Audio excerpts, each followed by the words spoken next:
क्या हुआ?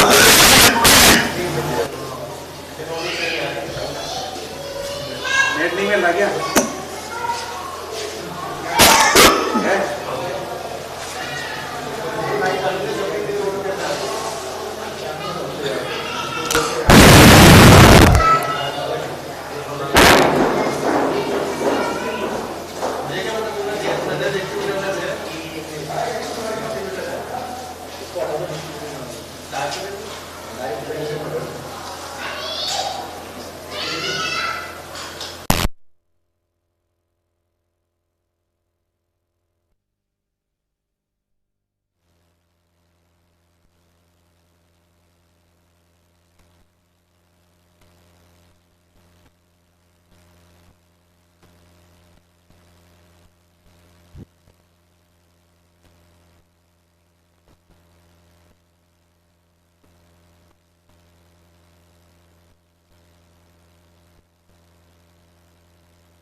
Hello testing testing check testing hello hello oh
check hello testing check hello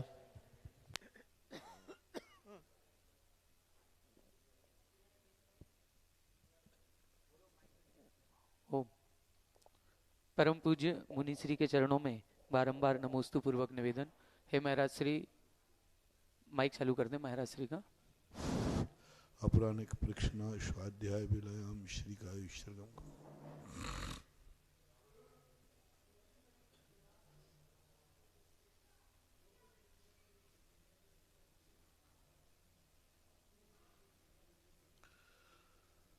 नमो अरिहन्तार्णं नमो सिद्धार्णं नमो आयर्याणं नमो वज्रायाणं नमो लोये वशाहूर्णं। पंच परमेष्टि भगवान की आचार्य श्री गुरुवर कुंद कुंद महाराज की आचार्य श्री गुरुवर विद्यासागर महाराज की जय। परम पूजनीय निर्व्यापक श्रवण मुनि श्री सुधा सागर जी महाराज की। परम पूज्य छुल्लक श्री 105 गंभीर सागर जी महाराज की जय। समस्त मुनि संघ की जय। तो एक काल में 24 तीर्थंकर ही होते हैं। विदेश क्षेत्र की अपेक्षा देखते हैं तो सर्वाभ सिद्धि ग्रंथ में आता है कि विदेश क्षेत्र में नरक गति से तीर्थंकर जन्म नहीं लेते, तो कैसे वर्तमान में नरक में असंख्यात तीर्थंकर प्रगति का बंद हो रहा है? होंगे तो व्यवस्था ही सब फेल हो जाएगी, क्योंकि असंख्यात तीर्थंकर जो हैं वो अधिकतम 7 सागर की आयु में हैं, और यहाँ का एक कोड़ा कोड़ी सागर वर्ष में 24 होना है, तो ये 7 सागर तो यूं खत्म हो जाएंगे। एक कोड़ा कोड़ी सागर है, 1 करोड़ में 1 करोड़ का गुणा करो, इतने बुद्धि में कौन से अधिकार में कौन से पृष्ठ पर है, कृपया बताएं, क्योंकि ऐसा है नहीं, आपने कहीं पढ़ लिया है गलत। महेंद्र जैन इंदौर से पूछते हैं, नमोस्तु महाराज जी, कर्मों का झड़ना कौन सा तत्व? निर्जरा तत्व के अंतर्गत आता है।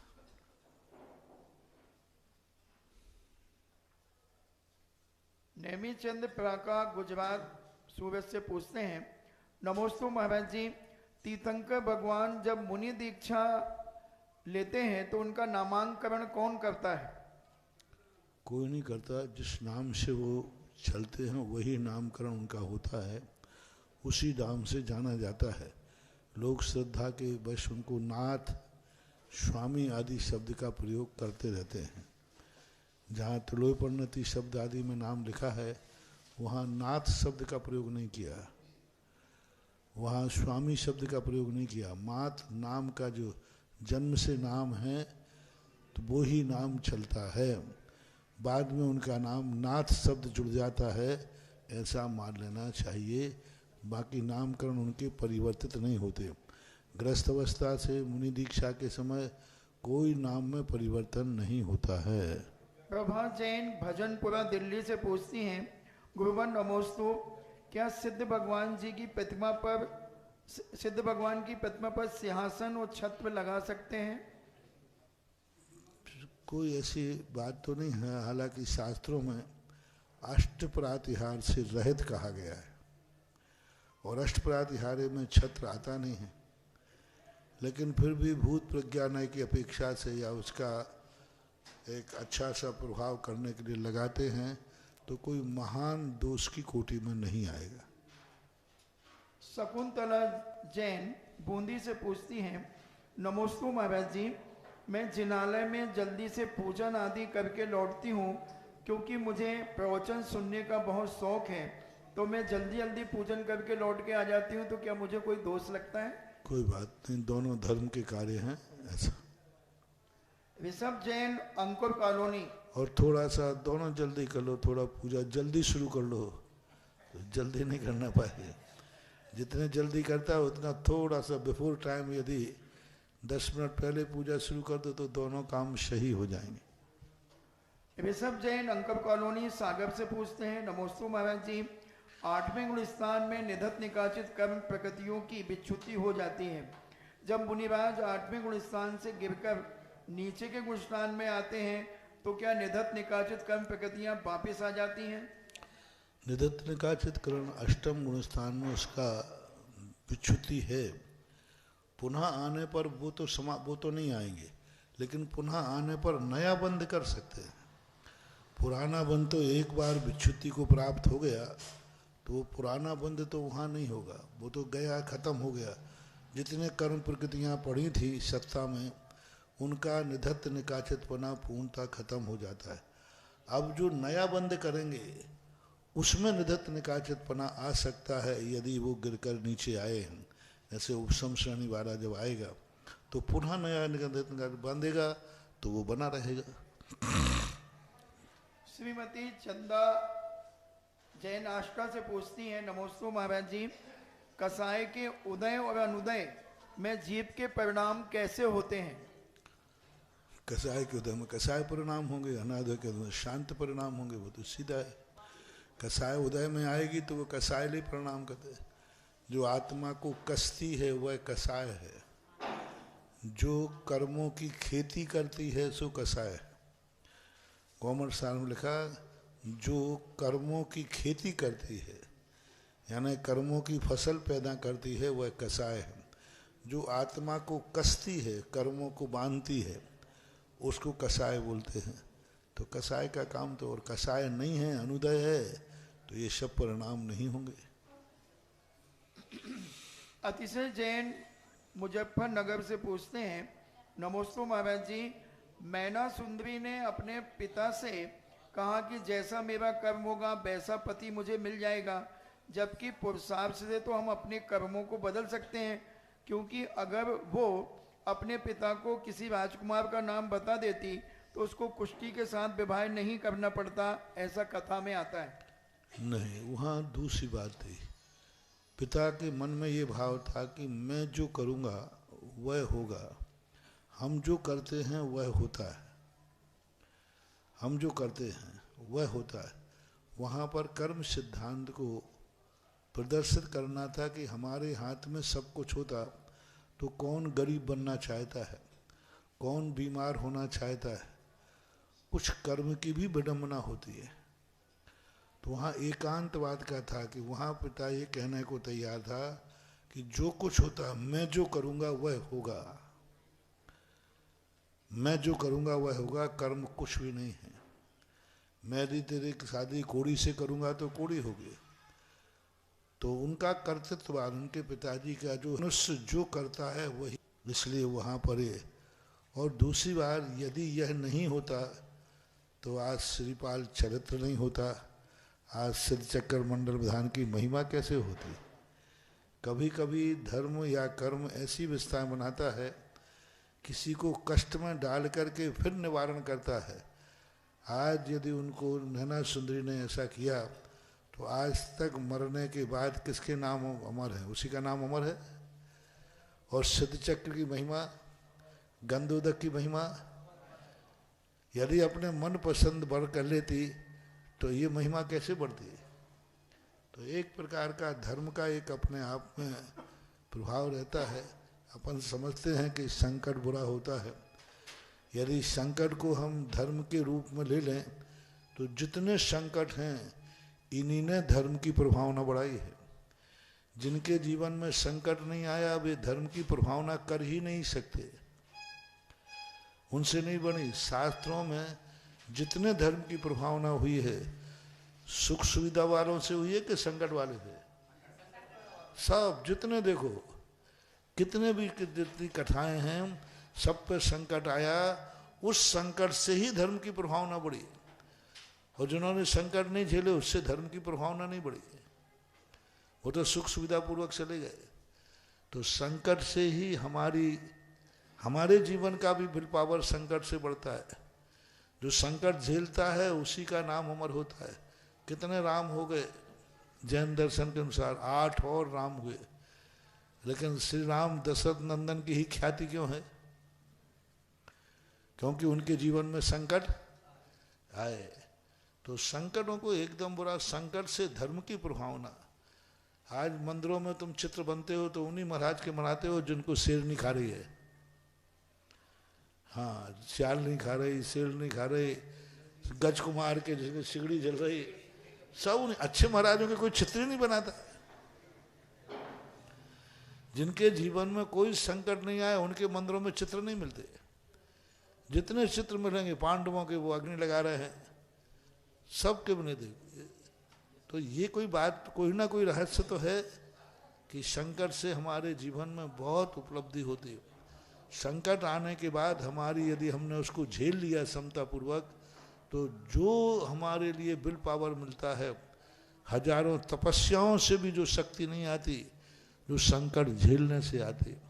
मैं तो ये मानता हूँ प्रतिकूलताओं को, व्यवस्थाओं को चुनौती मानना चाहिए और टेंशन नहीं करना चाहिए, उनको झेलना चाहिए। आने दो, इसी में से तो निकलूंगा। फूलों के रास्तों से गुजर जाए कोई नहीं पूछता है, और आंखों के अंगारों पर से निकल जाए तो अरे तालियां बजाते, गजब गजब, आग के अंगारों से निकल गया। जीवन को संकट में आने दो, आने दो। जितने संकट आएंगे उतने ही हमारे उम्र निखार।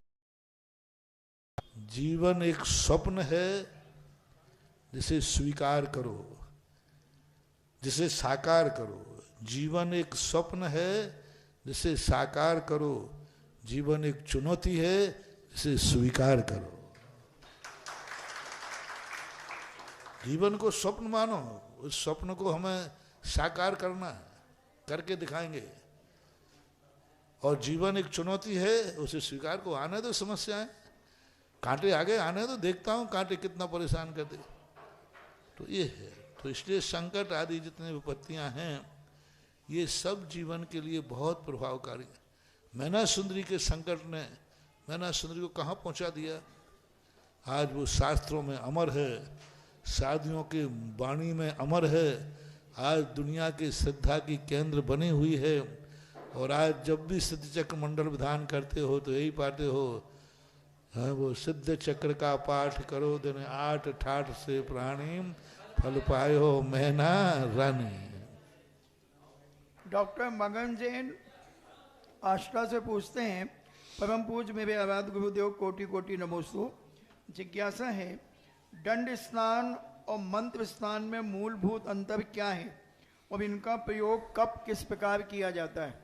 मंत्र स्नान तो जल की कोई जरूरत नहीं रहती वही दंड स्नान कहलाता है। नेमीचंद जैन प्राका पूछते हैं, नमोस्तु महाराज जी, तीर्थंकर प्रकृति का जिन्हें बंद हो जाता है तो वो किसी आचार्य या साधु से दीक्षा लेते हैं या स्वयं दीक्षित हो जाते हैं? तीर्थंकर प्रकृति बंद के बाद वो स्वयंभू होते हैं, स्वयं ही दीक्षा लेते हैं। हेमेंद्र टोंगिया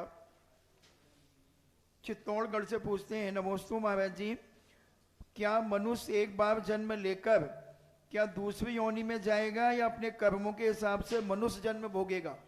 नहीं, दूसरी योनियों में भी जा सकता है, मनुष्य भी बन सकता है। वो अपने परिणामों के गति के अनुसार वह अपना जीवन परिवर्तित कर सकता है। मनुष्य नारकी भी बन सकता है, देव भी बन सकता है, त्रियंच भी बन सकता है, कुछ भी बन सकता है। और मनुष्य भी बन सकता है। आशीष जैन सतोदय तीर्थ क्षेत्र सिरोंजी से पूछते हैं, यदि किसी को चोट आदि लग जाए तो क्या बैंडेड पट्टी आदि लगाकर जिनेंद्र भगवान का अभिषेक कर सकता है? नहीं करना चाहिए। सुरेश चंद जैन मध्य प्रदेश से पूछते हैं, अब छोटी मोटी बैंडेज लगा ली वो बात अलग है। जैसे प्लास्टिक की बैंडेज होती है ना, वो छोटी वाली चिपका ली, कहीं अलग गया तो थोड़ा चिपका लिया, लेकिन वो प्लास्टिक की हो। तो कपड़े का है तो नहीं करेंगे, क्योंकि गीला करोगे तो आपके घाव को नुकसान है, नहीं करोगे तो अशुद्धि मानी जाएगी। प्रसन्न जैन ललितपुर से पूछते हैं, नमोस्तु महाराज जी, दोज पर प्रतिष्ठानों पर लोग पूजन आदि करते हैं, क्या यह करना चाहिए? पूजन किस प्रकार होनी चाहिए? आगम सम्मत नहीं है, शास्त्रों में ऐसे कोई वर्णन नहीं है। दोज का कोई भी त्यौहार शास्त्रीय प्रमाण से सिद्ध नहीं होता, चाहे वो दिवाली की दोज हो अथवा रक्षाबंधन की दोज हो। शास्त्रीय और धार्मिक कोई महत्व नहीं है। लोक व्यवहार में आप लोग मानते हैं तो किस अपेक्षा से मानते हैं, ऐसा कोई भी उसके साथ कोई घटना या कथा का कोई उल्लेख नहीं है। देशना जैन कोटा से पूछती हैं, नमोस्तु महाराज जी, हम हॉस्टल में रहने वाले विद्यार्थी कैसे पुण्य कमाएं जहां धर्म करने की कोई जगह नहीं होती? धर्म करने की जगह की जरूरत नहीं है, मन की पवित्रता की जरूरत है। उस उद्देश्य की चरम सीमा तक पहुंचो। आप घर छोड़कर हॉस्टल में इसलिए रह रहे हैं, सबको, परिवार को छोड़कर, कि आप अच्छी पढ़ाई करें, अच्छे नंबर लाएं, तो वह आपको लाके करना चाहिए।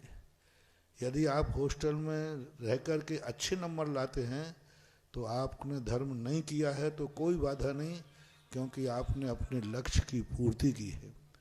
हॉस्टल में लेकर के यदि गलत काम करते हो, गलत मन विचार रखते हो, गलत सोचते हो, तो वो अधर्म ही है। प्रभा जैन दिल्ली से पूछती हैं, नमोस्तु महाराज जी, 12 वर्षीय पाठ्यक्रम की मैं 5वें वर्ष की छात्रा हूँ। मेरा प्रश्न है, आलाप पद्धति ग्रंथ से गुण और स्वभाव में क्या भेद है? गुण अलग है और स्वभाव अलग है। जैसे ज्ञान गुण का स्वभाव अलग है, आत्मा का स्वभाव अलग है। आत्मा का स्वभाव जो है वह ज्ञान के द्वारा जानना है और जाने हुए पदार्थ का अनुभव करना। स्वाभाविक जो गुण कहते हैं, अस्तित्व वस्तित्व आदि जो गुण हैं, इनको अनुभव में लाना वो स्वभाव कहलाता है। जैसे अग्नि उष्ण गुण के कारण से उष्ण है, तो उष्ण उसका स्वभाव है। उष्णता है, जो उष्णत्व है वो उसका गुण है। तो गुण के माध्यम से आत्मा का जो नेचर बनता है कहते हैं। अंकुर जैन शिवावती पाली से पूछते हैं, नमोस्तु महाराज जी, पुद्गल द्रव्य के 4 गुण होते हैं, उनके 20 भेद होते हैं। जब रस से रसांतर हो, जैसे कोई वस्तु मीठी है, पर्याय बदली तो खट्टी हो गई, तो मीठा और खट्टा पुद्गल के गुण हैं या पर्याय? ये पर्याय कहलाते हैं। गुण की विभाव पर्याय आलाप पद्धति के अंतर्गत आया है। रस से रसांतर, गंध से गंधांतर, स्पर्श से स्पर्शांतर, तो इस प्रकार से ये परिवर्तन है। ये सब पुद्गल की विभाव पर्याय है। स्कंद में ही इस प्रकार के परिवर्तन की स्थिति बनती जाती है। सर्वेश जैन सिरोन से पूछते हैं, नमोस्तु महाराज जी, 50 साल से हमारे घर पर दीपावली की पूजन नहीं हुई, लेकिन आपके आशीर्वाद से हम लोगों ने पूजा प्रारंभ कर दी, मगर सही विधि क्या है? जैसे मंदिर में विनय पाठ से विसर्जन तक करते हैं, वैसे ही करना चाहिए या और कोई विधि है? जिन पूजा छपी है, शिविर के अंदर एक पूजा की किताब छपती है, उसमें पूरी पूजन की विधि लिखी है। और कई बार दिवालियों पे आपके यूट्यूब पे भी पड़ी होगी। पूरी हर साल दिवाली के पहले सारी दुनिया को बताया जाता है। आपके यहाँ जिन पूजा नाम के जो शिविर में पूजा की किताब मिलती है, उसमें आप देख लिए पूरी विस्तार है। पूरा विनय पाठ से लेकर के आखिरी शांति विसर्जन तक, विसर्जन पाठ तक पूजा करना चाहिए। सही तो वही है। आदिति जैन बरेली से पूछती हैं, नमोस्तु गुरुदेव, मेरे जीवन में कोई ऐसा है जिसे मैं अपनी माँ मानने लगी हूँ। भले ही उन्होंने मुझे जन्म नहीं दिया, गुरुभाई मेरी तहे दिल से इच्छा है कि वह अगले जन्म में मेरी माँ बने, लेकिन गुरुभाई वह कहती है कि मुझे तो आचार्य श्री से दीक्षा लेनी है, अपना कल्याण करना है। तो गुरुभाई मेरी जिज्ञासा है कि मैंने भगवान से प्रार्थना करने में दिन रात एक कर दिया है, यदि उससे भी तीव्र और कोई प्रबल भावना मेरी होगी तो क्या मैं उसे अपनी माँ बना सकूंगी? देखो, मैं इतना बड़ा आशीर्वाद नहीं दे सकता। मैं तो हारिका बनने का आशीर्वाद दे रहा हूँ। तुझे मम्मी तो दूसरी मिल जाएगी, लेकिन उसको तो हारिका बनने की जो बात है वो उसकी हारिका बनेगी, वो उसके बनने के भाव। और तुम यहाँ कह रहे हो मरने के बाद सब भूल जाओगे, कौन हारिका थी कौन माँ थी, सब भूल जाते हैं। लेकिन हारिका होती है, हारिका बने, वो तो एक भावना है। आप भावना कर रहे हो। हालांकि यदि वह, क्योंकि हारिका है, यदि वो संसार में रही तो जरूर आपको पुनरावृत्ति हो सकती है। ये कह सकते हो कि यदि वह स्त्री पर्याय समाप्त न करे और गृहस्थी में प्रवेश हो तो मेरी माँ बनना चाहिए। हारिका को रोको मत, यदि लगा दो तो फिर मेरा आशीर्वाद है। यदि लगाने में कहते यदि वो माँ बनने की गृहस्थी में प्रवेश करे तो वह मेरी माँ, इतना तक तो कह सकते हो। लेकिन हारिका ना बने और मेरी माँ बने, आपका भी सोचना ठीक नहीं। बस यदि बने तो फिर ऐसा होना चाहिए। सुब्रा जैन तेल वाले सिरोन से पूछते हैं, नमोस्तु महाराज जी, मैं पाठशाला की छात्रा हूँ। मैंने आपके प्रवचन सुनकर के दिवाली पर पटाखे फोड़ना मना कर नहीं किए, पटाखे नहीं फोड़े, तो हम बच्चों ने यह नियम आजीवन लिया है। पर जो बड़े लोग पटाखा की दुकानें लगाते हैं, क्या उन्हें पाप नहीं लगता? देखो, उपयोग करना और बेचने में दोनों में अंतर है। जिन चीज़ों का व्यापार किया जाता है जरूर नहीं कि वो उसके जीवन में हो। कई बार उन चीज़ों का खाने में त्याग है लेकिन व्यापार कर रहा है। किराने की दुकान है, मान लीजिए उसका त्याग है, इन मुनिराजों की माँ बनूं और मेरे बेटे बन करके मुनि बने। उसको ये भाव इसलिए आया कि उन मुनिराजों की तपस्या देख करके सब लोग धन्य हैं ऐसे माता पिता कि जो ऐसे बेटों को जन्म दिया। भक्तांबर में जो प्रशंसा है बेटे की नहीं है। स्त्रीणाम शतानि शतसो जनयन्ति पुत्रान, तो इस प्रकार से जो उनकी प्रशंसा है, तो उनको ये भाव आया कि मैं माँ बनूं तो ऐसे बेटों की बनूं जिससे सारा जगत कहे माँ हो तो ऐसे हो। तो उसने निदान कर लिया। अब निदान करके वे मुनिराज को भी मालूम नहीं है कि हमारे लिए किसने निदान किया।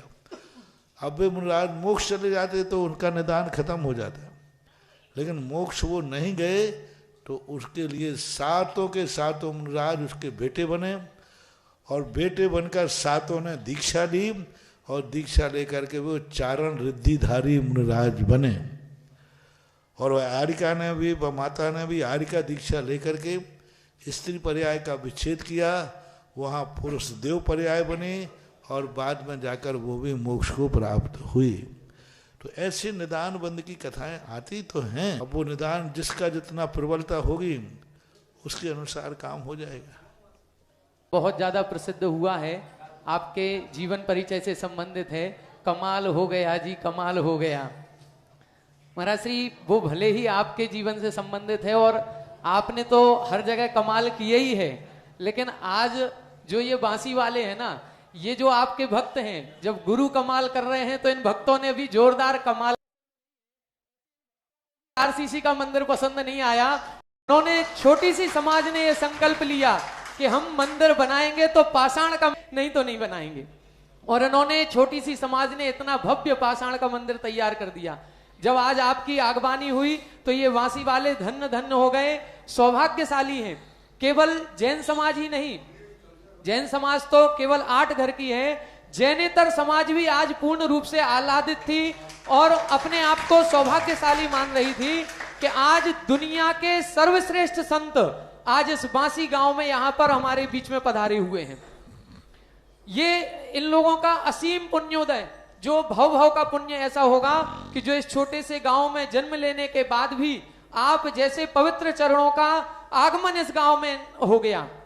आज हम देख रहे थे आगवानी में केवल जैन समाज तो आपके साथ साथ चल रही थी, लेकिन जितने घर बने हुए थे 2 मंजिल 3 मंजिल, सभी ऊपर से सभी लोग जैनेतर सारे के सारे इस दृश्य को अपने कैमरे में कैद करने में लगे हुए। प्रवेश हमारे नगर में, हमारे इस गांव में हुआ है। और आज ये जो आपके हम इन प्रतिमाओं का पंचकल्याण कहीं और नहीं कराएंगे, हम कराएंगे तो बांसी में कराएंगे। ये जो इनका दृढ़ संकल्प था, इस संकल्प के कारण से आप जैसे महासंतों का आगमन इस नगर में हुआ है। अभी इस जो पंचकल्याणक यहां पर संभावित है, प्रस्तावित है, दिनांक 9 तारीख से 14 तारीख का उसकी पत्रिका यहां पर छप करके आ चुकी है। उसका विमोचन यहां पर करेंगे। हमारे सभी पदाधिकारी गण आ जाएं। ललितपुर से हमारे पंचायत समिति के अध्यक्ष श्रीमान अनिल जी अंचल जी और वासी दिगंबर जैन समाज के अध्यक्ष श्रीमान विजय जी, महामंत्री श्रीमान सुदर्शन जी, हमारे इंजीनियर सतीश जी, सुरेश चंद जी, सुदर्शन जी, सीलदाऊ जी, सभी लोग और भी पदाधिकारीगण जो भी यहाँ पर उपस्थित हैं, सभी आ जाएं और ये पंच कल्याणक की पत्रिका का यहाँ पर विमोचन करेंगे।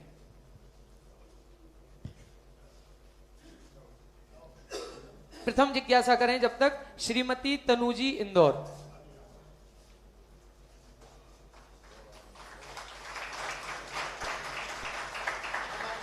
बोलो जगत पूज्य निर्यापक श्रमण मुनि पुंगव श्री 108 सुधा सागर जी महाराज की, बोलो चिंतामणि पार्श्वनाथ भगवान की जय।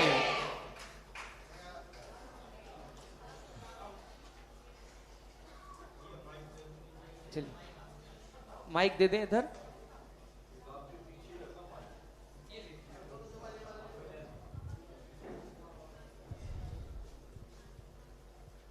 पूज्य गुरुदेव।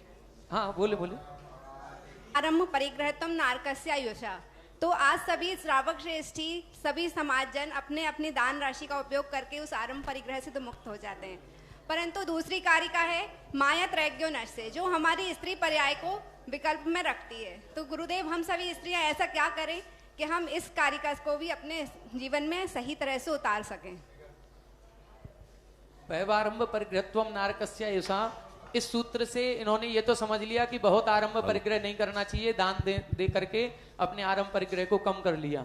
लेकिन माया त्रैग्यो नस्य, इसमें मायाचारी अब स्त्रियों में ये स्वाभाविक होती है, तो इसको कैसे कम करें? स्वाभाविक मायाचारी नरक नहीं ले जाएगी, लेकिन ऊपर एक्स्ट्रा मायाचारी करना, दीवार में कान लगाकर सुनने का प्रयास करना, दूसरे के घर की बुराइयों को सुनने में रुचि रखना, अपने पर्याय के प्रति विशेष रुचि रखना।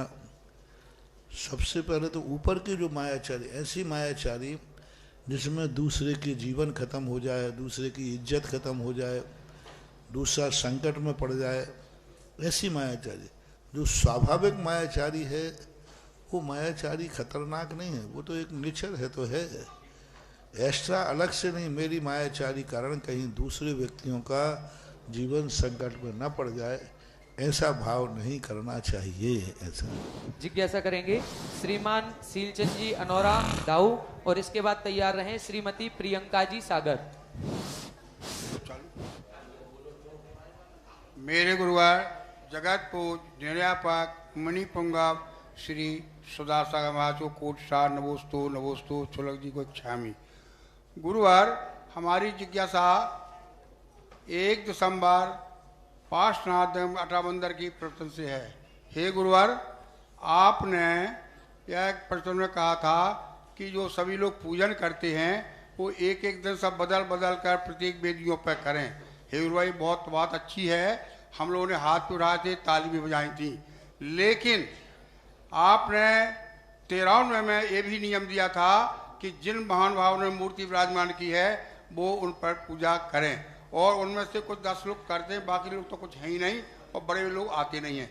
तो हे गुरुवार, फिर 2012 में आपने ये भी नियम दिया कि आप लोग घर के वस्त्र हों, घर के पूजन के सेट हो, पीतल के हों, चांदी के हों, द्रव्य घर की हो, तेल बाती घी सब घर का हो। तो हम लोगों ने अलमारी सामने रख करके उसमें सामग्री रखी। और हे गुरुवार, आप जो बात करते हैं ये तो बात अच्छी, हम कर लेंगे पूजा, लेकिन श्रद्धा की बात है। तो हे गुरुवार, अभी ये 10-20 किलोमीटर मुनि भी हैं, आचार्य भी हैं, और हम लोग कुछ लोग वहाँ तो नहीं जाते, लेकिन 1000 किलोमीटर पर आचार्य श्री विराजमान तो वहाँ दर्शन करने जाते हैं। हे गुरुवार, कल ही की बात है, श्रद्धा की जो बात कर रहे हैं हम, कि हे गुरुवार, कल हम वासी से घर जा रहे थे, अरुणवती क्षेत्र पर जा रहे थे, वहाँ पर तो रास्ते में एक टैक्सी वाले ने मुझे एक सीट पर मारा और हम लोग को घायल कर दिया, खून निकला, सब कुछ निकला। तब सब अंकुर ने आपके पास समाचार भेजे तो आपने आशीर्वाद दिया कि कल सब कुछ ठीक हो जाएगा। आज ठीक हो गए हम और आपके सामने ये श्रद्धा की बात है। शांतिनाथ हमें विश्वास है और वो हमें सब कुछ देते हैं। आपका अजितनाथ पूजन तो हो जाएगी, लेकिन वो श्रद्धा नहीं आती। नवोस्तु नवोस्तु। वो गलती हमने कर दी, हमें अजितनाथ भगवान तुम्हारे नाम से निकालना थे, तो वहाँ श्रद्धा बढ़ जाती। साधुओं का जो उपदेश होता है वो डॉक्टर के समान होता है। जैसे डॉक्टर उसी चीज़ को आज कह देता है कि ये चीज़ खा लेना, और जब उसकी मात्रा बढ़ जाती है बोले अभी चीज़ बंद करो, इतनी खाना है। जब आप लोगों में देखा कि आप लोगों को इतना राग हो गया कि अपनी बेदी पे ही सब कुछ करना, दूसरे की बेदी पर नहीं करना, दूसरे की बेदी का विकल्प नहीं करना, तो जो अति राग है इस राग को कम करने के लिए कोई व्यवस्था बनाई जाती। उस समय इसलिए कहा था कि तुम लोग यहीं रहोगे, मूर्ति विराजमान कर दी, उन पर अर्घ नहीं चढ़ाओगे तो कैसे बनेगा। अपन को ये देखना है कि कोई उस पर पूजा नहीं कर रहा है और तुम्हारी मूर्ति है तो फिर उस पर पूजा करना चाहिए। लेकिन इतना ही राग मत बढ़ाओ कि तुम सबने, महाराज जी मैं अपनी बेदी पर सोने का काम कराना चाहता हूँ, मेरी बेदी चांदी की बनवा दो, मेरी मूर्ति इतनी बड़ी छोटी लाओ, तो फिर ये गलत है। क्योंकि 24 का जो सेट है वो 24 के हिसाब से चलेगा। एक व्यक्ति ने कहा कि नहीं हम अपनी बेदी पर सोने काम कराना चाहते, फिर 23 का क्या होगा? ये नहीं होगा। हाँ, तो ये प्रश्न आने पर ही हमने फिर प्रश्न व्यवस्था नहीं। साधु सुनो, साधु जब कोई व्यवस्था बनाता है तो समझ लेना कोई दुर्घटना घट गई है। हाँ, जैसे अभी कोई कहे साहब मेरी तो 24 में मेरी मूर्ति चांदी की बैठा देना, बाकी सब पाषाण की, मेरी मूर्ति इतनी बड़ी कर देना और बाकी सब छोटी कर देना, जो पैसे चाहिए हो तो ले लो। जैसे मान लो सब 24 ही बैठ रहे, 24 का एक सेट होता है। एक व्यक्ति देखा साहब आप तो हमारे जितना पैसा कहो दे दूंगा, हो सकता है 24 में एक आध आदमी ऐसा निकल जाए वो कुछ भी देने को तैयार है, लेकिन 24 का सेट तो नहीं बिगाड़ा जाएगा ना। हाँ, तो अपनी व्यवस्थाओं को थोड़ा सा अति राग मत करो। ऐसा मत करो कि पड़ोसी बेदी को तुम हाथ भी नहीं जोड़ो। हमने उदाहरण भी तो दिए थे कि तुमने 1-2 पाल की निकल रही तो एक पाल की दे जाओ भगवान, और दूसरे को साष्टांग, वो नरियल तुमने कहीं दूसरी जगह है। तो अति सर्वत्र वर्जयेत। तो अति जब होने लगती है तो साधु अपने खुद के दिए हुए प्रश्नों को बदलता है, क्योंकि महाराज डॉक्टर ने कह दिया चीज़ खा लेना और वो खाने बैठा तो वही खाने लगा, तो अब कहना भाई इस चीज़ को बंद करो। तो ये दोष हमने तुम लोगों के बीच में देखा कि अति अनुराग बढ़ने से सामाजिक व्यवस्थाएं बिगड़ती हैं, 24 की व्यवस्था बिगड़ती है। अब एक चाहे तो चांदी की टेबल लगा ले वहीं 24 में, अब दूसरे में स्टील की लगी, फिर क्या होगा। और वहाँ ये भेद देखा गया, अलग अलग ढंग से अलग व्यवस्था बनाओ। तो 24 के शिविर में जब लोग पुरस्कार देते हैं तो बोले महाराज जी हम कुछ लोगों को पुरस्कार देना चाहते हैं, भेंट। हम कह नहीं देना है तो 3000 को दो, नहीं तो एक को भी मत दो। ये व्यवस्था महाराज जी बात ये, अब एक विश्वास दिला रहा आपको कि अलग से किसी में कोई काम नहीं होगा, लेकिन सबको अरे कभी कभी सब में एक उधर भी कर लिया करो, कभी कभी उधर भी कर लिया करो, बातें मत बनाओ दो। महाराज जी विमानोत्सव जब निकलता है तब अपने विमान आ रहे तब आदमी दर्शन और चढ़ावा करेगा। हाँ, सही बात। बाकी जा रहे सो जान दो, जान दो। ये अच्छे देखो सामान्य व्यवस्था में ठीक है, लेकिन जब सब भगवान जा रहे हैं तो अपन को सबका सम्मान करना चाहिए। जब सभी मंदिरों के विमान जी आए हैं तो सबके ऊपर अपनी श्रद्धा भक्ति होना चाहिए। श्रद्धा तो है ही, लेकिन राग बढ़ जाता है। जिज्ञासा करें श्रीमती प्रियंका जी सागर, और इसके बाद तैयार रहेंगे श्रीमान सुदर्शन जी महामंत्री बांसी जैन समाज। गुरुदेव के चरणों में बारंबार नमोस्तु नमोस्तु नमोस्तु। महाराज श्री मेरी जिज्ञासा है यह है कि मेरे परिवार के सदस्यों ने वेदी बनवाई है और श्री जी स्थापित किए हैं, यदि उस पर रोज पूजन अभिषेक नहीं कर पाते हैं, घर के सदस्यों ने वेदी बनवाई है और श्री जी विराजमान किए हैं, उस पर रोज पूजन अभिषेक करना जरूरी है या कोई और भी कर सकता है? करना जब वहीं रहते हैं तो ठीक है, उसी वेदी पर नहीं सही अभिषेक पूजन तो करो, कहीं करो, किसी मंदिर में मूर्ति बैठा ली, आपके मंदिर में कोई दूसरी जगह पूजा करते करो, जरूर नहीं कि उसी मंदिर में उसी मूर्ति की पूजा करो, लेकिन बैठा लिए है तो कहीं तो पूजा करना चाहिए, सबसे अच्छा तो यही है। जिज्ञासा करेंगे श्रीमान सुदर्शन जी महामंत्री जैन समाज बांसी, और इसके बाद तैयार रहेंगे भाई श्री डिम्पल जैन पठारी फाउंडेशन। परम पूज मुनि पुंगव जगत पूज मुनि पुंगव श्री सुधासागर जी महाराज के चरणों में मेरा, मेरे परिवार का और मेरी दिगंबर जैन समाज एवं क्षेत्रीय समाज का एवं नमोस्तु नमोस्तु नमोस्तु एवं श्री क्षुल्लक गंभीर सागर जी महाराज के चरणों में इच्छामी इच्छामी इच्छामी। हे गुरुदेव, सबसे पहले तो मैं आज इस मंच से, क्योंकि मेरे पास समय कम था, इसलिए मैं इस मंच से पूरे दिगंबर जैन समाज को आह्वान करता हूं कि वो सब हमारे इस कार्यक्रम में पधारें, जो 9 दिसंबर से 15 दिसंबर तक है। हे गुरुदेव, परसों हमारे सुरेश भाई आचार्य भगवान के पास गए और आशीर्वाद मिला, तो गुरुदेव ने कहा मंदिर तो सुंदर से सुंदर बनाया है और मूर्तियां भी बहुत सुंदर हैं। हे गुरुदेव, आज हमारे भगवान का चमत्कार है कि वो आप जैसे बड़े महाराज संत, जो बड़े बड़े लोग कहते हैं, आपको उनने यहाँ बुला लिया। हे गुरुदेव, हमारे यहाँ मूल नायक भगवान के फण पे एक मणि जैसी दिखती है, तो एक तो हम लोगों ने उनको मणि पार्श्वनाथ भी कहते हैं कभी कभी जब कोई आता है। दूसरे चमत्कारी पार्श्वनाथ जो सांवलिया पार्श्वनाथ हैं, उनके मुखमंडल की आभा सुबह दोपहर शाम में परिवर्तित होती रहती है। तीसरी विशेषता एक है, पूज्य अभय सागर जी महाराज ने बताया था कि हिंदुस्तान की ऐसी प्रतिमा है जिसके चिन्ह में स्वयं पार्श्वनाथ विराजमान है। हर जगह सर्प बना होता है चिन्ह के स्थान पे, लेकिन इसमें स्वयं पार्श्वनाथ हैं। और तीसरी विशेषता, जब बबीना पंच कल्याण के लिए अभय सागर जी महाराज जा रहे थे, तो एक दिल्ली से वास्तु शास्त्री दीदी आई थी। उनने, भैया आपने क्या क्या देखा? तो हमने सब कुछ बताया। बोले आप लोगों ने कुछ नहीं देखा, नाभि के ऊपर जो सफेदी दिखती है उसमें अगर थोड़ा सा ध्यान लगाएं तो उसमें सहस्त्रफणी प्रतिमा नजर आती है। तो हे गुरुदेव, ये क्या है ये बताएं, और आज आपको कैसी अनुभूति हुई है हमारा मंदिर देख के, आपके मुख से सुनना चाहते हैं। देखो, सारे लोग जो हैं ग्राहक हैं। जिन जिन लोगों ने आपको बताया है वे सब माल देख के बताया है। मैं तो शिल्पी हूँ, जो उन्होंने देखा वो तो मैं पहले ही देख चुका था। जय हो। मंदिर कैसा बनेगा, मूर्ति कैसे बनेगी, 2012 का प्रवचन तुम्हारे पास कहीं टेप हो तो वो सुन लेना। और उस समय ही मैंने इस बात की कल्पना की थी, उस बात को बताया था। अब रही बात आपकी मणि की और चिंता मणि की चिंतित, तो आप तो सीधी बात सबको जोड़कर बना लो ना, चमत्कारी मणि पारसनाथ, तो सब बातें रह गई। और क्या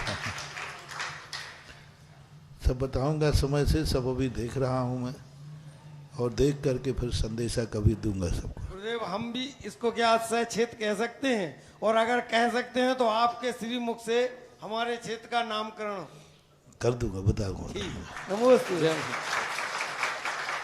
उसके बाद जिज्ञासा करेंगे भाई श्री डिम्पल जैन पठारी फाउंडेशन, तैयार रहे श्रीमती बिंदु जी बांसी। जय बोलो विश्वविख्यात गुरुवर के चरणों में अनंतों बार नमोस्तु नमोस्तु। महाराज जी, हमारी जिज्ञासा है कि आज के समय में लोग कम संतानें कर रहे हैं, 1 या 2, और यदि कोई 3 या 4 संतान करता है तो उसको समाज की तरफ से कोई विशेष पुरस्कार की योजना होनी चाहिए कि नहीं होनी चाहिए? नमोस्तु महाराज। आएगा समय, सरकार का समय आएगा और करना पड़ेगा समाज की तरफ। जिस ढंग से पॉलिसी आज बन रही है, इस पॉलिसी के अनुसार जो परिवार नियोजन ने विद्रूपता धारण कर ली है, और जैन समाज को ये चेतना ही पड़ेगा, जानना ही पड़ेगा, अन्यथा धीरे धीरे इस समाज का अस्तित्व खत्म हो जाएगा। 2 चीज़ें इसमें जोड़ना चाहिए। जिनके जितनी ज़्यादा अधिक संतानें होंगे, समाज को उसको उतना रिस्पेक्ट, सौभाग्यशाली, विशेष रूप से सम्मान मिलना चाहिए। शास्त्रों में मैं दिए देता हूँ, शास्त्रों में लिखा है सबसे ज़्यादा मांगलिक कौन है? जिस व्यक्ति की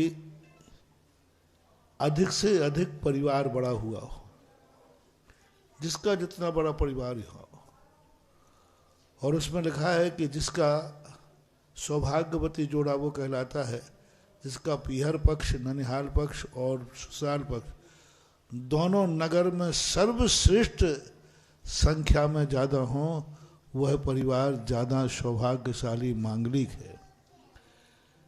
छेनी लगाते समय मंदिर के लिए कहा गया है कि उस व्यक्ति से छेनी लगवाएं जो सोने की सीढ़ी चढ़ चुका हो, यानी उम्र भी बड़ी हो और जो सबसे ज़्यादा परिवारों की संख्या में रहता हो, तो वो शुभ सगुन माना जाता है। और दूसरा पुरस्कार मिलना चाहिए जिसके यहाँ जितनी ज़्यादा, ये प्रासंगिक है, जितनी ज़्यादा कन्याएं हों उसको सर्वश्रेष्ठ पुरस्कार मिलना चाहिए। और जिसके कन्याएं ही हों, बेटा ना हो, उसको इज्जत, सम्मान, सबको सबसे ज़्यादा मिलना चाहिए, भाग्यशाली। तो इससे दो काम हो जाएंगे। पहली बात तो कन्या की हत्या जो आरबूढ़ हत्या होती है, और सबसे ज़्यादा जिन समाजों में बैलेंस बिगड़ा है, भ्रूण हत्या ही उसका एक कारण है। तो कन्याओं की हत्या होना बच जाएगा। और समाज में जो आज बैलेंस बिगड़ रहा है युवाओं का और युवतियों का, वो बैलेंस पूरा हो जाएगा, जिस कारण से लोग अपनी समाज में विवाह आदि न करके न जाने कहाँ कहाँ से मछुआरने, कहाँ कहाँ से अनजाने, उड़ीसा से, बंगाल से, बिहार से, कहाँ से क्या क्या कुन, ना तो शाकाहार है ना मांसाहार का कोई विकल्प नहीं है, उनको लाने के लिए मजबूर हो रहे हैं, वो भी समस्या खत्म हो जाएगी। इसलिए आपने एक पुरस्कार की, हम दो पुरस्कारों की बात करते हैं और दोनों पुरस्कारों में मिलना चाहिए। और सबसे बड़ी भारतवर्ष में एक ऐसी पंचायत है जिस पंचायत में कोई निर्णय हो जाए तो सारा भारत मानता है, जिसका नाम है ललितपुर। पहले यह पंचायत का सौभाग्य था जबलपुर को। जबलपुर की एक महापंचायत मानी जाती थी और उस पंचायत के लिए हुए फैसले सारा भारत स्वीकार करता था। लेकिन धीरे धीरे उस पंचायत ने अपनी गरिमा खो दी। पंचों लोगों में ऐसी बुराइयां आ गईं जिससे लिए हुए निर्णय उनके मान माने। अब आज भारत में दूसरे नंबर की कोई पंचायत है, यानी एक नंबर की, आज की तारीख में सर्वश्रेष्ठ भारत की यदि की कहीं की पंचायत है तो दिगंबर जैन समाज ललितपुर की। जय हो, जय हो। पूरे भारत की कह रहा हूं मैं, सारे भारत में घूमता हूं। आज जो आदर्श संहिता, आज जो संस्कारवान पंचायत और आज जो संस्कारवान पंचायत के पदाधिकारी, जो पदाधिकारी है और जो समाज प्रतिनिधित्व करके चुनती है, उससे जैन समाज का, तो ललितपुर समाज इस पर कर सकती है गौर पंचायत कि ललितपुर में जिसकी ज़्यादा संतानें होंगी उसको ललितपुर समाज एक अवार्ड निश्चित करे और जिसकी ज़्यादा बिटियाएँ हों उसको भी स्वर्ण पदक। देखो समाज को कहीं, देखो अब सरकार कभी ये आज नहीं निकालती थी बेटी बचाओ बेटी पढ़ाओ। अब देखो इस सरकार को कितना मजबूर होना पड़ा। सरकार इस संबंध में कोई लेना देना नहीं है, परिवार ने जो निर्णय था, पर उन्होंने भी एक सरकारी कानून बेटी बचाओ बेटी पढ़ाओ। क्यों? क्योंकि बेटी करने वालों को प्रोत्साहन देना पड़ा, नहीं तो ये बैलेंस बिगड़ करके बहुत अनर्थकारी हो जाएगा। आज जितनी ये संख्याएं बढ़ रही हैं, बेटी के अभाव में, बेटी की संख्या कम होने से बलात्कार बढ़ रहे हैं, व्यभिचार बढ़ रहे हैं, दुनिया भर के पापाचार बढ़ रहे हैं। क्योंकि जिनके शादी आदि नहीं होती है वो कोई महाराज तो है नहीं, वो कहीं ना कहीं अपने आप में गलत कार्य करेंगे। इसलिए इस प्रकार की व्यवस्थाओं पर ध्यान देना चाहिए। आपका प्रश्न बहुत अच्छा है। समाज के लिए इस दिशा में आज नहीं तो कल विचार करना ही पड़ेगा। जब सरकार को विचार करना पड़ रहा है तो फिर समाज को तो विचार करना ही पड़ेगा, क्योंकि सबसे ज़्यादा बैलेंस बिगड़ रहा है जैनियों का। जिज्ञासा करें श्रीमती बिंदु जैन बांसी। तैयार रहेंगे वास्तुविज्ञ श्रीमान सुनील जी इंदौर।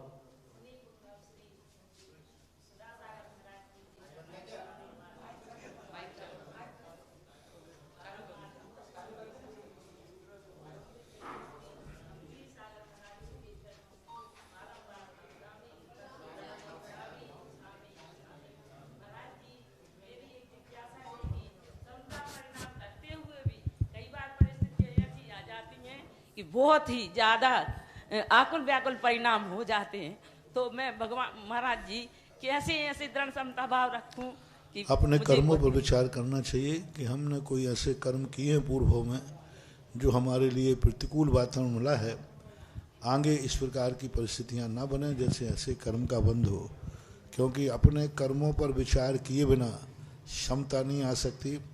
सामने वाले पे हम दोष देते रहेंगे तो हमारी कसाय बढ़ेगी, क्रोध बढ़ेगा, और स्वयं के ऊपर ले लेंगे तो कसाय शांत हो जाती।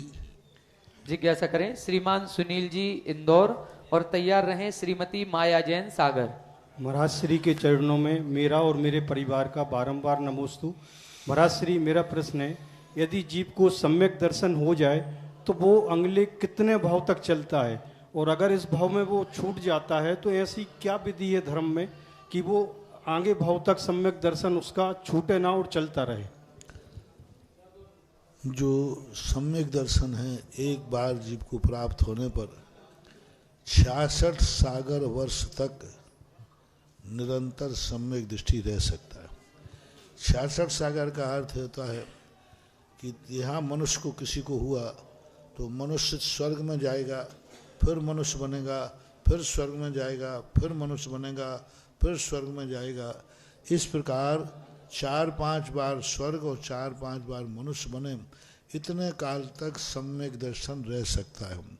क्षयोपम सम्यक दर्शन का काल 66 सागर वर्ष तक कहा है, यानी असंख्यात वर्ष। सागर का अर्थ है असंख्यात वर्षों तक भी क्षयोपम सम्यक दर्शन बन सकता है।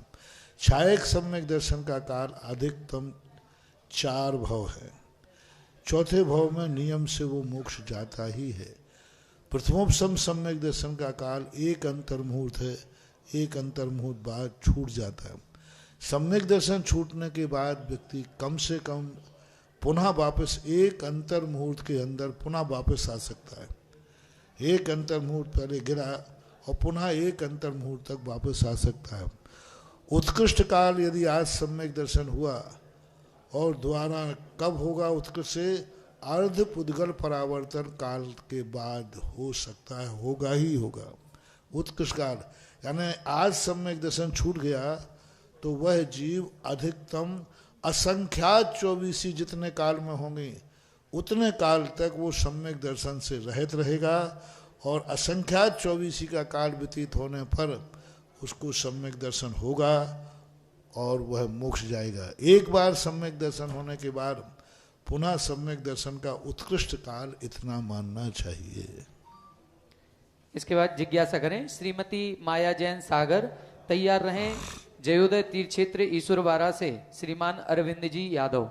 हे गुरुवर, नमोस्तु नमोस्तु नमोस्तु। हे प्रभु, इच्छामि इच्छामि इच्छामि। हे गुरुवर, हम भक्तांबर रोज दोनों टाइम पढ़ते हैं संस्कृत का, और घर में सायंकाल दीप जला के पढ़ते हैं, मगर हमें उसका कोई अनुवाद अर्थ समझ में तो नहीं आता, कुछ कुछ आता है, तो इससे हमारे जीवन में क्या प्रभाव पड़ता है? आड़म ताड़म कछु ज्ञानम भक्तांबर वचन प्रमाणम। बस एक बस एक हो भगवान, मैं कुछ नहीं जानता, इसमें जो लिखा है वो आप तो समझते ही हैं, हम तो मार्च पढ़ रहे हैं, जो लिखा है वो सब सही है, ऐसा मानना चाहिए। गुरुवर, जैसे हमने सागर के अलावा कहीं दूर प्रतिमा, सागर के अलावा हमने कहीं प्रतिमा विराजमान करवाई है, तो हमारी ससुराल सागर में, हम तो सागर में, हम वहाँ नहीं जा पाते, जब जाते हैं तभी दर्शन पूजन करते। तो मैंने पहले कहा कि जहाँ विराजमान करो वहाँ जरूर नहीं, कहीं भी भगवान के दर्शन पूजन करते हो तो चलेगा। जिज्ञासा करें श्रीमान अरविंद यादव जी ईश्वरवारा जयोदय तीर्थ क्षेत्र। इसके बाद तैयार रहें श्रीमती माला जैन बांसी। महाराज जी के चरणों में नमस्ते तू। महाराज मेरी एक जिज्ञासा थी सबसे बड़ी कि महाराज जी के दर्शन हो जाएं।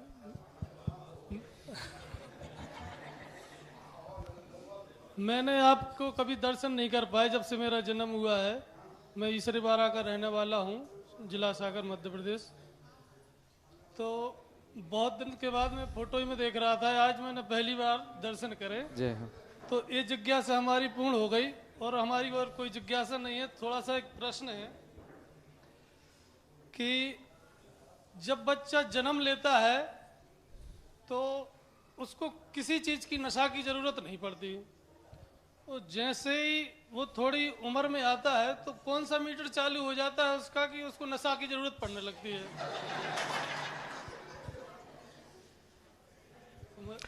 इसका मूल कारण है कि व्यक्ति जब जन्म लेता है तो वह अपनी दुनिया के अलावा किसी दुनिया के संबंध में नहीं जानता, नहीं देखता। उसे अपने से मतलब रहता है, दुनिया क्या खा रहा है, दुनिया क्या पी रहा है, दुनिया कैसी रह रही है, उसको कोई मतलब नहीं रहता है। उसे अपनी ज़िंदगी से मतलब रहता है, अपनी भूख से मतलब रहता है, अपने में मस्त रहता है। आपने देखा कभी कभी बालक पालने में बड़ा बड़ा हंसता रहता है अकेले, लेकिन बड़ा होने के बाद अकेले में नहीं हंसता है, कोई दूसरा चाहिए, वो हंसता रहता है, यानी अपनी दुनिया में मस्त है। बड़ा होने के बाद व्यक्ति दूसरे की तरफ देखना लगता है, दूसरे के संबंध में सोचने लग जाता है, दूसरे से संबंध बनाने की सोचता है, दूसरे को पाने की सोचता है। उसको किसी की चीज़ की कोई वस्तु दिख गई तो तुरंत सोचा, ये मान लीजिए कोई अच्छी घड़ी दिख गई तो उसके मन में आएगा ये घड़ी मुझे कब मिले। अच्छा मकान देख लिया, अच्छा कोई देख लिया, तो ये जो दूसरों की तरफ जो दृष्टि जाती है और दूसरी पराई वस्तु उसे मिल जाए, ऐसा कोई नियम नहीं है, तो उसे नशे की ज़रूरत पड़ती है कि मैं भूल जाऊं। यानी जो टेंशन उसको आ रहा है पर वस्तु पाने का, उसको भूलने के लिए शराब पीता है, उसको भूलने के लिए नशा करता है, याद करने के लिए नहीं।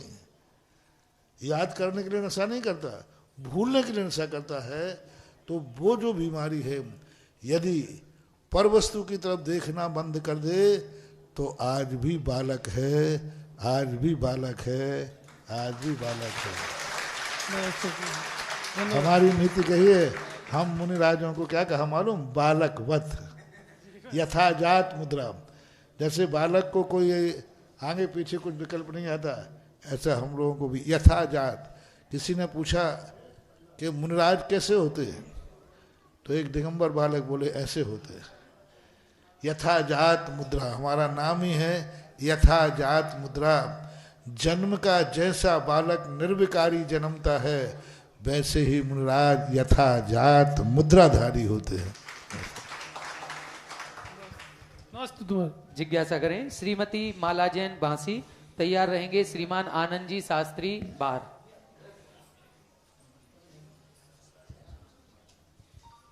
पूज्य मुनि श्री गुरु के चरणों में मेरा बारंबार नमोस्तु नमोस्तु नमोस्तु। मुनिवर, मेरी यह जिज्ञासा है कि तीर्थंकर की समोषण की क्या महिमा है और क्यों लगते हैं? तीर्थंकर के समोषण की महिमा उनके पुण्य की प्रकृति है। उन्होंने पूर्व भाव में किमिच्छित दान दिए। उन्होंने हमेशा शक्ति से अधिक जिनेन्द्र भगवान के मंदिर बनाए। कभी भाव किया होगा कि मैं सोने का मंदिर बनाऊं, चांदी का मंदिर बनाऊं, मेरी कितनी भी शक्ति हो मैं सब कुछ लगा दूं, ऐसा परिणाम किया होता है। ऐसे पुण्य के कारण से उनको समोषण मिलता है। जैसे कि बासी वालों ने छोटी सी समाज होकर इतना बड़ा मंदिर बनाया, अब इसके लिए कितनी भीखें मांगना पड़ी ये मुझे मालूम है।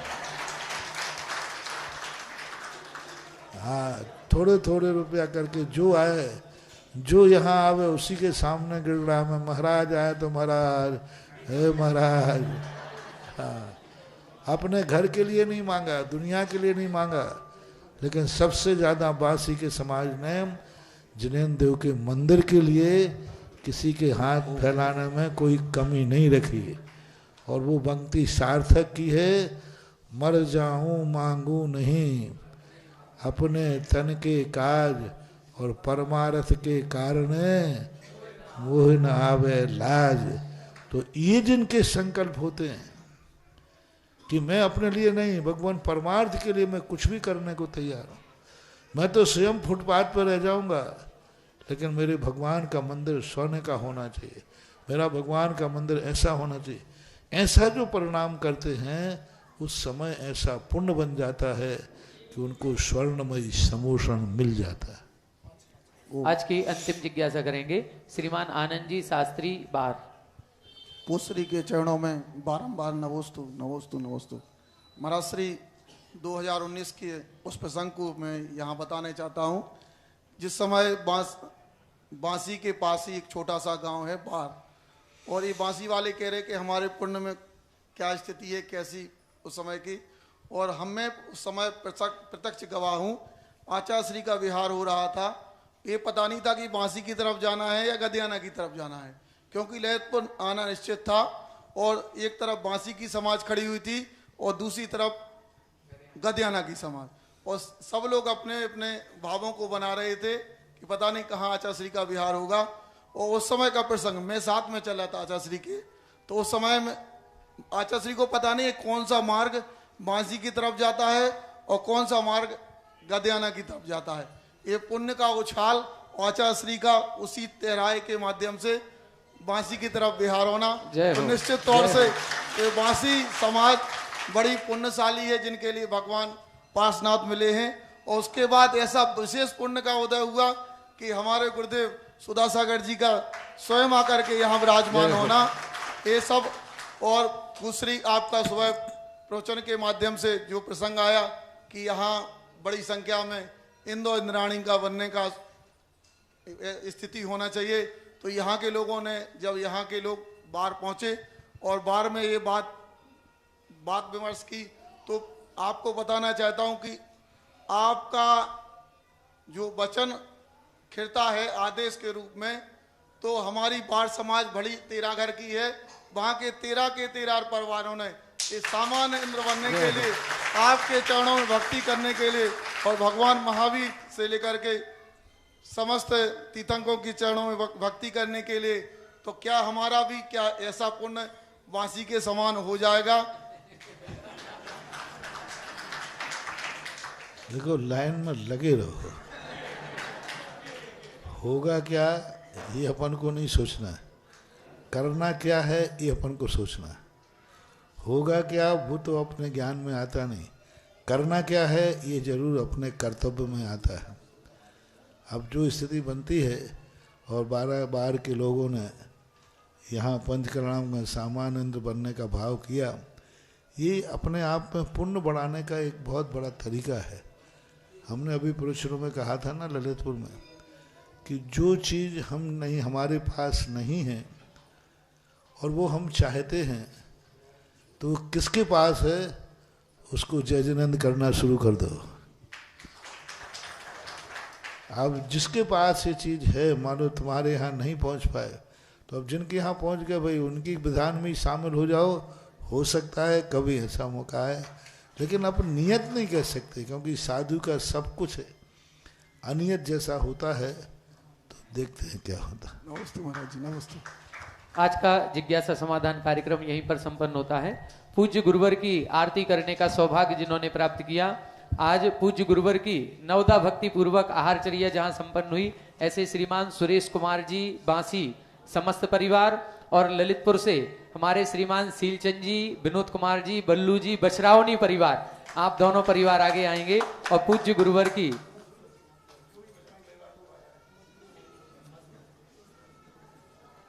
आरिका मधुरमती माता जी का परिवार सभी आ जाएं।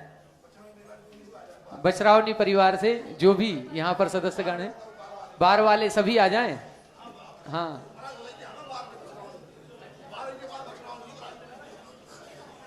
बाहर से बछरावनी से जो भी यहाँ पर सदस्यगण हैं सभी आगे आ जाएं।